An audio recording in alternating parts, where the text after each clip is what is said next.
Ya udah, kita bersama dengan tetamu undangan kita iaitu salah seorang pegawai penyelidik bahagian etnografi iaitu bersama dengan kita Yang Mulia Tuan Haji Bahrin bin Haji Bul Hassan ya, iaitu pegawai penyelidik bahagian etnografi. Ya, Assalamualaikum Tuan. Waalaikumsalam warahmatullahi wabarakatuh. Alhamdulillah, apa kabar? Alhamdulillah.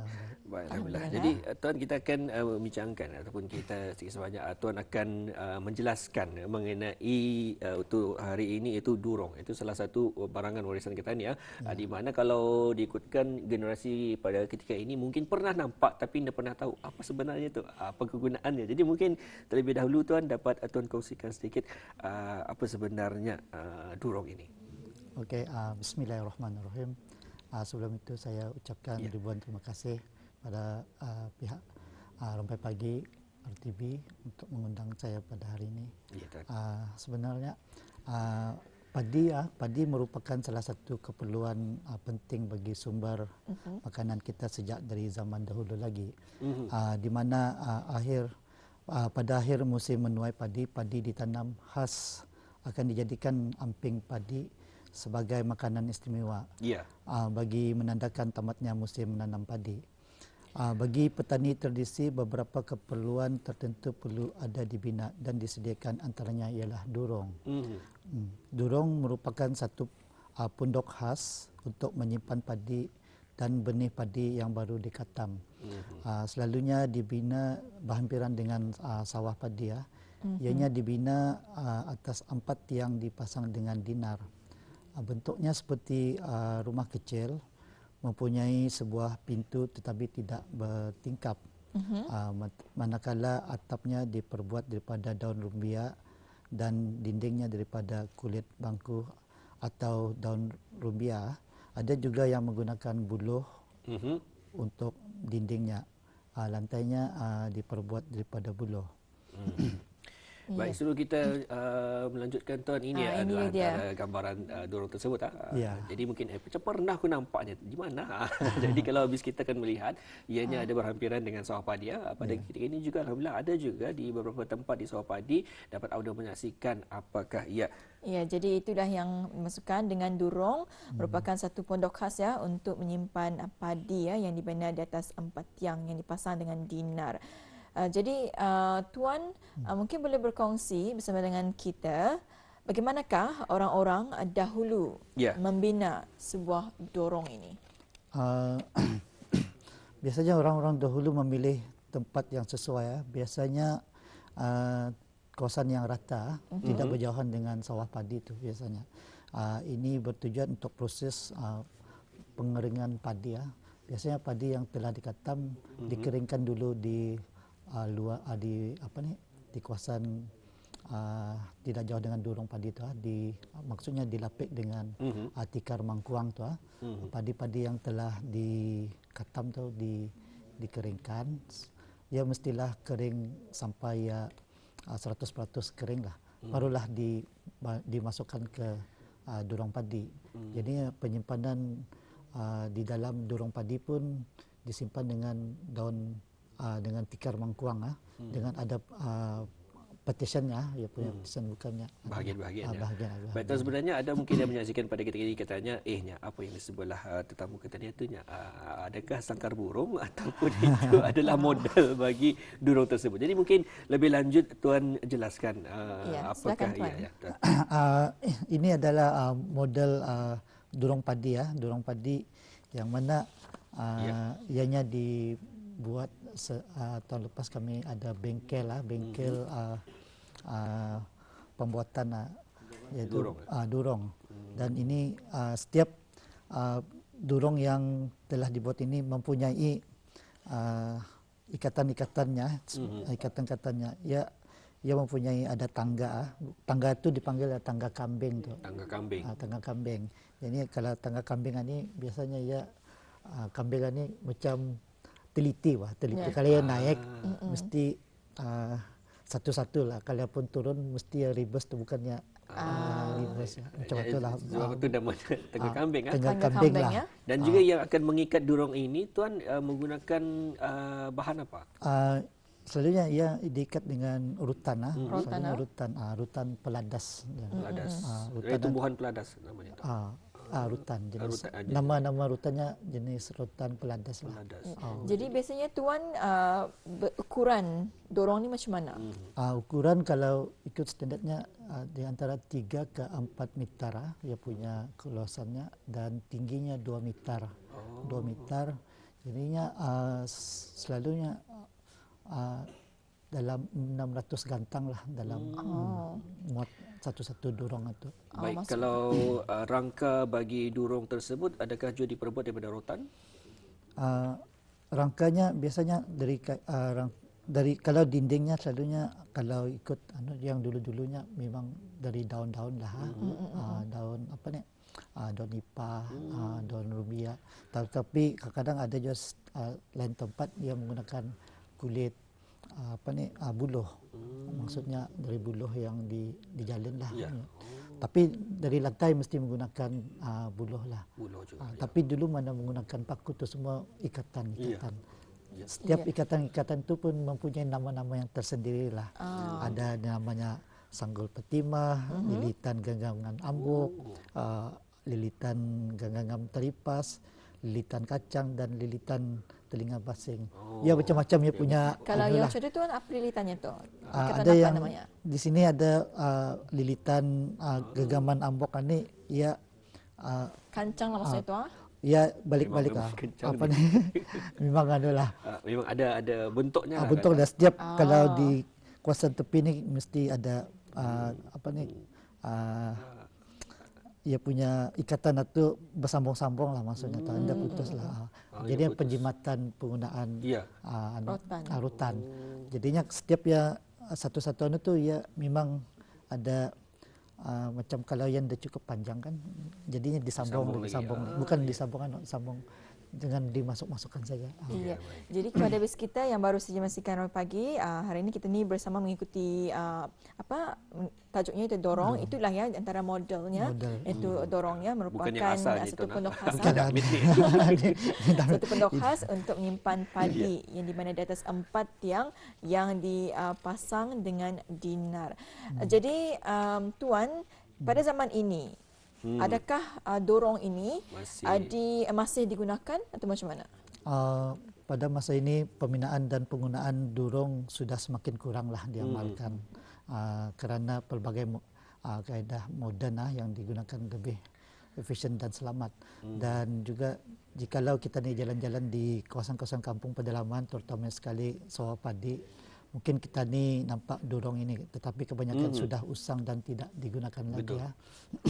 Kemungkinan di kawasan pendalaman di sekitar di Ulu Belait masih terdapat penyimpanan padi, tetapi tidak berbentuk macam dorong. Ia bentuknya seperti sulap penyimpanan sementara saja untuk proses pengeringan, yakni menjamur, dan disimpan di dalam guni untuk proses demission. Selalunya padi yang dimesin disimpan dalam guni khas dan diikat dengan teguh, disimpan di dalam stor di kawasan yang selamat daripada musuh seperti tikus dan sebagainya. Baik tuan, di pagi ini juga kami telah pun dimaklumkan ada disediakan satu paparan video. Jadi mungkin kita saksikan dan tuan dapat kongsikan sedikit ataupun terangkan apakah mengenai paparan video berkenaan. Jadi sebentar saja lagi kita akan dapat menyaksikan bersama di mana akan dapat Tuan Wang Haji Bahrin akan mengongsikan kepada anda. Baik tuan, silakan. Ini adalah proses pengambilan rutan yang mana kami membuat bengkel dengan penduduk tempatan itu Awang Haji Junggal bin Jumat di Kampung Putat, di mana beliau telah memberikan tunjuk ajar macam mana cara mula-mula mengambil rutan dan juga macam mana merawat rutan dan sebagainya. Ini adalah rutan yang telah dihiris dengan menggunakan pisau ada namanya tu tuan. Katam, pisau katam. Pisau katam. Okey. Baik, nampak tajam. Nampak tajam. Kalau kita lihat. Ya, ada tekniknya juga. Ada tekniknya untuk untuk meraut rotan tersebut rutan. ya. Dan penggunaan rutan ini memang memang penting lah pada masa dulu. Dan juga kalau pada ketika ini juga masih lagi digunakan tuan, di mana rotan ini sebenarnya ianya cukup tahan je kalau digutkan. Malah ia satu benda yang alami. Jadi kalau dibandingkan dengan peralatan masa kini, tali yang mana berbentuk daripada plastik dan sebagainya itu rasanya memberikan kesan negatif kepada alam sekitar. Namun bagi rotan ini setentunya memang masih lagi dapat diguna pakai ya. Baik, dan juga tuan ada dikongsikan. Kita siarkan. Ya, satu paparan video lagi, tuan. Ini adalah di mana cara mengambil rutan ya. Bukannya senang untuk mengambil rutan, ya ada tajam-tajam. Tajam. Ada duri-duri ya. Ada duri. Dan kami sendiri menggunakan sarung tangan untuk kalau yang baru-baru mencoba memang terasa kesusahan lah. Ada terasa gatal juga tuan. Kalau sebab ada jarumnya ataupun durinya. Ada cicik sakit. Tertusuk. Baik, untuk pagi ini alhamdulillah dapat kita menyaksikan macam mana untuk kita ni melakukan durung, membuat durung ini. Kalau dulu zaman-zaman dahulu mereka terpaksa melakukannya, kalau sekarang ini rasanya mungkin kurang relevan disebabkan oleh mudah ataupun kita dapat mengakses menggunakan kenderaan ataupun tempat-tempat yang lebih baik daripada peralatan ini. Dan juga tuan, ada tuan tadi mengongsikan di kesempatan tadi nama durung ini bagi Belayanan Puak ada namanya tersendiri. Iyalah. Istilah bahasa selain bahasa Melayu Brunei, macam durung padi dalam bahasa dusun dipanggil durung parai. Durung parai. Bahasa Tutong dan bahasa Belait itu memang ada samalah, durung padi. Dan sementara bahasa Murota dorang menggunakan daan padi atau lipo padi. Lipo padi. Begitu Kesemuanya hampir sama je durung sebenarnya. Durung itu membeza dengan durung tu kurang lebih lah, kecuali yang dari mulut saja yang daannya ia punya beza lah. Ya, baik, kita akan menyaksikan lagi satu lagi video ini dan mungkin boleh tuan ulaskan sedikit ya mengenai dengan video ini. Ini pembuatannya. Yang ini ialah pembuatan miniature ya. Bukannya benar-benar ni. Jabatan museum telah melestarikan warisan adat. Jadi ini mereka mengikat ya? Ya, ini cara mengikat dengan ada bingkil pembaikan pameran selama 4 hari tahun lepas tu, Januari 2020. Ya. Dan ianya memberi peluang kepada pegawai-pegawai dan kaki tangan jabatan yang muda lah. Baik, itulah yang dapat kita saksikan. Kita jangan hinggakan generasi ataupun sejarah-sejarah kita ini, barangan-barangan tradisi kita ini akan dilupai oleh generasi-generasi di masa akan datang. Jadi ini antara usaha daripada Jabatan Museum-Museum sendiri tuan. Jadi mungkin ada juga di masa akan datang bagi mungkin ada inisiatif mungkin ada bengkel yang dilibatkan orang ramai tuan. InsyaAllah di masa akan datang Jabatan Museum akan mengadakan bengkel-bengkel serupa ini untuk mempertahankan warisan budaya kita ni. Iya. Jadi mungkin tuan ini dapat dijelaskan gambaran ini, kemungkinan ini yang telah dijelaskan oleh tuan tadi mengenai penyimpanan ya. Ya.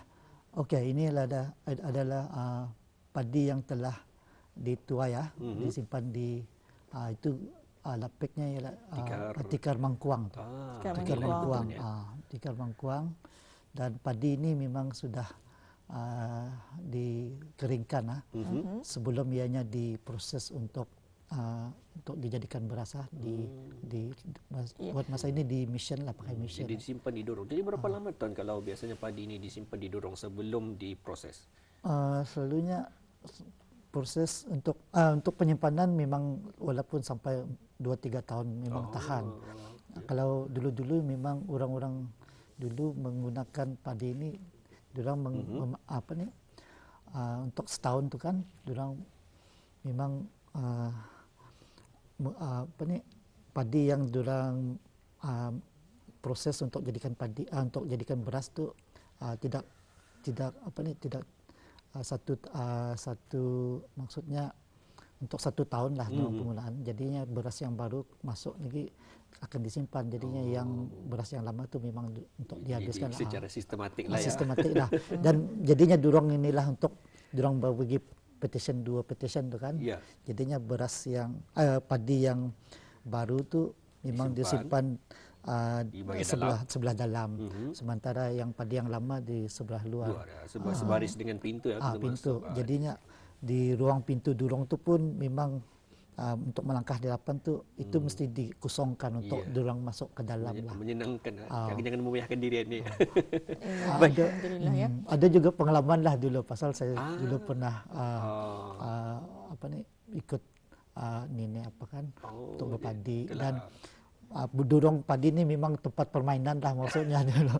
Kalau dulu-dulu ini kira adalah itulah tuan kenangan zaman dulu. Rugi kalau kita ingin masakan datang ini di mana kita ni cuma melihat saja dan juga mengetahui apa kegunaannya. Namun bagi mereka yang rasanya bagi veteran ataupun bagi mereka yang pernah merasai mengikut di mana bagaimana caranya untuk kita ni menghandle ataupun menguruskan durong ini. Baik, alhamdulillah tuan dengan adanya pengungsian kita pada hari ini di segmen Muziumku Warisanku, nampaknya kita sudah pun berada di penghujung rancangan tuan.